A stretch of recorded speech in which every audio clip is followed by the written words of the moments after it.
Alpler!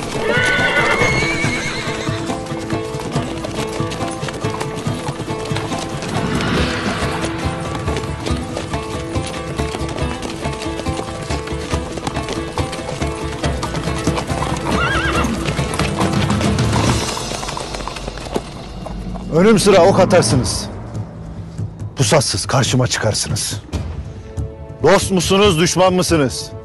Kimsiniz siz? Zalım Alp, mazlumu Eleniz evlat. Seni aradığına götürmekle vazifeliyiz.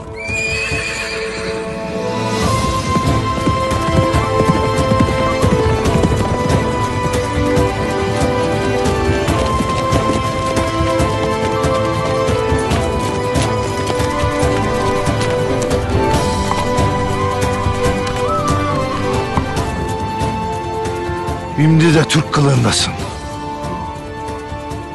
Yaman yiğit çıktın Osman Bey. Merakının peşinden buraya kadar gelmişsin. Meramdan değil, intikamımın peşinden. De hele, kimsiniz siz? Neden sırlarsınız kendinizi? Bunu öğrenmek istersen benimle gel. Karşındayım işte. Sırrın neyse imd anlat. Suallerin cevabı bende değildir. Eğer vakıf olmak dilersen düş ardıma.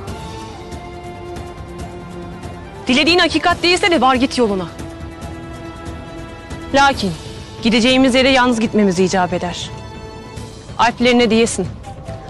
Akça derviş de burada beklesinler.